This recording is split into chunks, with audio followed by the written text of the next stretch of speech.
అంజలి అత్తయ్య యూట్యూబ్లో వీడియోస్ అలా చూస్తూ ఉండగా ఓ ఫుడ్ వ్లాగ్ వీడియో చూసి తన బీపీ సర్మని 200కి వెళ్ళిపోతుంది. ఆమె బీపీకి కారణం ఆ వీడియోలో ఉన్నది ఆమె కోడలు అంజలి. అంజలి అత్తయ్య ఆ వీడియో చూసి కలిసి ఉన్నప్పుడు నాకు వంటరాదు అత్తయ్య మీరే చేయండి అని నాతో అన్ని చేయించుకుని తిని దొంగముఖంది వేరే కాపురం పెట్టాక ఇప్పుడు ఏకంగా ఫుడ్ వ్లాగ్ ఛానల్ పెట్టి రకరకాల వంటలు చేసి తింటుందా అని దీని సంగతి నా కొడుకు ముందు పెట్టి ఈ రోజు తాడో పేడో తేల్చేయాలి అని ఆగామేఘాల మీద ఆటో బుక్ చేసుకుని అంజలి ఇంటికి వస్తుంది. అత్తయ్య ఇంటికి వచ్చేసరికి అంజలి పీతల ఇగురు వీడియోని షూట్ చేస్తుంటాది. అత్తయ్యని చూసి అంజలి అత్తయ్య మీరు ఏంటి ఇలా సడన్గా వచ్చారు అని అంటుంది. దానికి అత్తయ్య ఏం నా కొడుకింటికి నేను రాకూడదా, నీకు చెప్పి రావాలా, ముందు నీ వీడియో పని చేసుకో అని సీరియస్ గా అంటుంది. దానికి అంజలి ఏమిటి ఈవిడ ఇంత సీరియస్ గా ఉంది, కొంపతీసి నా ఫుడ్ వీడియోస్ గాని చూసిందేమో అని మనసులో అనుకుని మీరు కూర్చోండి అత్తయ్య ఇంకా 10 నిమిషాల్లో అయిపోతుంది అని అంటుంది. దానికి అత్తయ్య సీరియస్ ఫేస్ పెట్టి డైనింగ్ టేబుల్ దగ్గర కూర్చుంటుంది. అంజలి పీతల ఇగురు తయారు చేస్తుండగా సీరియస్ గా ఉన్న అత్తయ్యకి అంజలి పీతల ఇగురు తయారీ విధానం మాటలు వింటూ బీపీ ఇంకొంచెం పెరుగుతోంది. డైనింగ్ టేబుల్ దగ్గర కూర్చొని కోపంగా అటూ ఇటూ చూస్తున్న అత్తయ్యకి టేబుల్ మీద ఒక పార్సెల్ కనిపిస్తుంది. దాన్ని చేతిలోకి తీసుకుని చూస్తున్న అత్తయ్య వెనుక నుండి అది పీతల ఇగురు అత్తయ్య అని అంజలి వాయిస్ వినిపిస్తుంది. దానికి అత్తయ్య ఆశ్చర్యంగా మరి నువ్వు ఇప్పుడు చేస్తుంది ఏమిటి అని అనగానే దానికి అంజలి అది కూడా పీతల ఇగురే అత్తయ్య, కాని నేను చేసింది మా ఇంటి బయట ఊర కుక్క తింటాది, ఈ రెస్టారెంట్ పార్సెల్లోది కెమెరా ముందు నేను తింటాను అని అంటుంది. అది విన్న అత్తయ్య ఒక్కసారే షాక్ అవుతుంది. షాక్ అయిన అత్తయ్యని చూసి నేను మీ కోడల్ని అత్తయ్య అని నవ్వుతూ అంటుంది. మూర్తి ఒక ప్రైవేట్ స్కూల్ టీచర్. వచ్చిన జీతం చాలక సాయంత్రం వేళ ఇంటి వద్ద పిల్లలకు ట్యూషన్ చెప్పేవాడు. అయితే ఓ రోజు ట్యూషన్లో ఉండగా అతని ఫ్రెండ్ రావ్ కాల్ చేశాడు. ఆ కాల్లో రావ్ కుశల ప్రశ్నలు, పాత విషయాలు సరిగ్గా అరగంట మాట్లాడి సరే ఉంటానురా అని కాల్ కట్ చేశాడు. అలా 3 రోజులు ట్యూషన్ టైంలో చేసి మూర్తి కాల్ ముగించేటట్లు మాట్లాడినా అరగంట మూర్తిని డిస్టర్బ్ చేసేవాడు. తర్వాత రోజు రావ్ కాల్లో మాట్లాడుతుండగా కొంచెం ఆయాసంలా మూర్తికి వినిపించి ఏంట్రా ఆయాసపడుతున్నా అని అనగానే అదా డాక్టర్ రోజు అరగంట వాకింగ్ చేయమన్నాడ్రా, అందుకే ఒక 4 డేస్ నుండి స్టార్ట్ చేశా అని రావంటాడు. దాంతో మూర్తికి అయితే వీడి వాకింగ్లో టైంపాస్కి రోజు నా ట్యూషన్ అరగంట చెడగొడుతున్నాడని అర్థమవుతుంది. తర్వాత రోజు మూర్తి కాల్ వచ్చే టైంకి ఫోన్ స్విచ్ ఆఫ్ చేసేసి ట్యూషన్లో కూర్చుంటాడు. ఇంతలో మూర్తి భార్య ఏమండి రావణ్య కాల్ చేశాడని ఫోన్ ఇస్తుంది. దాంతో చేసేదేం లేక ఆ కాల్లో ఫోన్ ఛార్జింగ్ అయిపోయింది అని చెప్పి మళ్లీ అరగంట మాట్లాడుతాడు. ఫోన్ ఆఫ్ చేస్తే మా ఆవిడకు చేశాడు, మా ఆవిడ కూడా ఆఫ్ చేస్తే నా కొడుక్కి ఫోన్ చేస్తాడేమో అని. తర్వాత రోజు మూర్తి ఓ ప్లాన్ వేశాడు. రావ్ కాల్ మాట్లాడుతుండగా మూర్తి ఆ కాల్ మధ్యలో అరే రావ్ మాట్లాడుకుంటూ వాకింగ్ చేస్తే ఆ వాకింగ్ ఎఫెక్ట్ మన బాడీకి అందదట అని అనగానే దానికి రావ్ అవునా అని మళ్లీ కాల్ చేస్తా ఉండు అని కంగారుగా కాల్ కట్ చేసేస్తాడు. దాంతో మూర్తి హమ్మయ్య అని అనుకుని హ్యాపీగా ట్యూషన్ పనిలో పడతాడు. ఆ తర్వాత రోజు ట్యూషన్ స్టార్ట్ అవ్వకముందు మూర్తి వాళ్ల అబ్బాయి ఎంసెట్ రిజల్ట్స్ చెక్ చేస్తూ ఉండగా ట్యూషన్ పిల్లలు వస్తారు. మూర్తి వాళ్లకి ఏదో చెప్పేలోపు మళ్లీ రావ్ నుండి కాల్ వస్తుంది. దాంతో మూర్తి ఫోన్ వైపు చిరాకుగా చూస్తూ లిఫ్ట్ చేస్తాడు. అటు నుండి రావ్ మూర్తి నువ్వు నిన్న చెప్పావు కదా మాట్లాడుతూ నడిచిన ఏం ప్రాబ్లం లేదట, మా ఫ్లాట్స్ కమ్యూనిటీ ప్రెసిడెంట్ చెప్పాడు, అతను అలానే చేస్తాడట, సూపర్ ఫలితాలు వచ్చాయట అని అంటాడు. అది విన్న మూర్తి ఈడీ జిడ్డు ఇంకా నాకు వదలేదు అని మనసులో అనుకుని మళ్లీ అరగంట ఆ కాల్ మాట్లాడుతాడు. మూర్తి మొహమాటంతో రావ్కి చెప్పలేక ఈ సమస్య నుండి బయటపడడానికి ఆలోచిస్తూ మరో 2 అరగంటలు గడిచాయి. ఆ తర్వాత రోజు రావ్తో కాల్ అవ్వగానే మూర్తి ఫోన్ పెడుతూ ట్యూషన్ పిల్లల వైపు చూస్తాడు.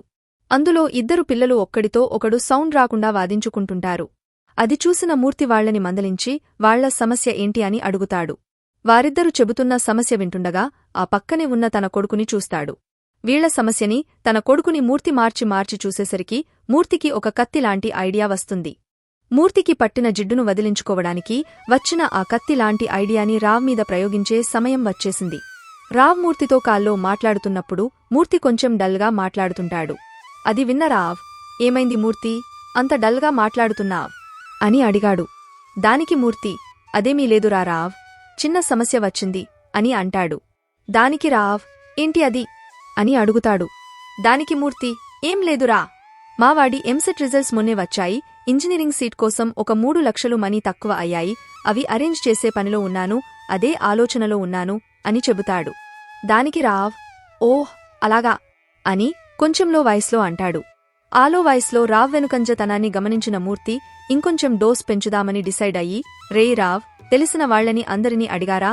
అందరూ అదిగో ఇదిగో అన్నారుగాని ఎవరూ కన్ఫర్మ్ చేయలేదు. ఆ మనీ అరేంజ్ అవుతాయా లేదా అన్న టెన్షన్. అందుకే వాయిస్ కొంచెం డల్గా అనిపించింది నీకు అని అంటాడు.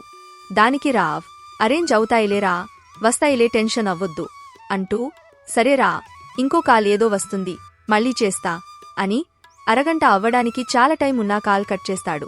దాంతో మూర్తి ప్లాన్ సూపర్గా వర్కౌట్ అయ్యిందన్న హ్యాపీలో నవ్వుకుంటాడు. తర్వాత రోజు నుంచి రావ్ నుంచి కాల్ మూర్తికి రావడం మానేస్తుంది.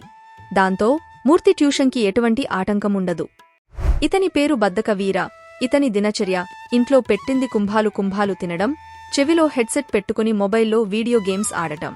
చదువు అబ్బలేదు, పనా చేతకాదు, పోని ఇంట్లో పని అంటే ఒళ్ళు ఒంగదు. వీళ్ళ నాన్న ఏం చూసుకొనిరా నీకీ పొగరు అని ఇతన్ని చాలాసార్లు రేవెట్టేసినా 1% కూడా ఇతనిలో మార్పు రాలేదు. అందుకే వీళ్ల నాన్న ఇతన్ని బద్ధకవీర అని బిరుదుతో పిలుస్తాడు. అయితే ఓ రోజు బద్ధకవీరలో మార్పు రావాలన్న ఉద్దేశంతో పుణ్యక్షేత్రంకి వెళదాము, పొద్దున్నే 4 గంటలకి లేవాలి అని వాళ్ల నాన్న చెబుతాడు.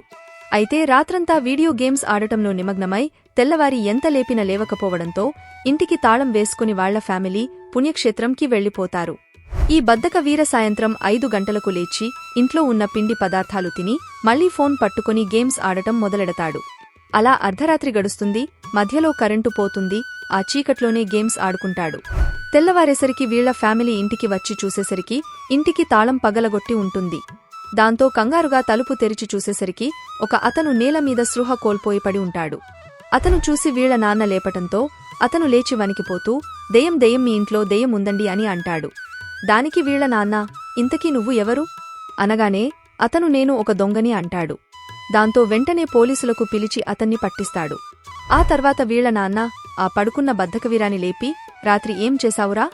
ఆ దొంగ అలా బెదిరి చేస్తున్నాడు అని అనగానే, నేనేం చేశాను, రాత్రి కరెంటు పోయింది, నేను ఫోన్లో గేమ్ ఆడుకున్నాను, అంతే, నేనేం చేయలేదు అని అంటాడు.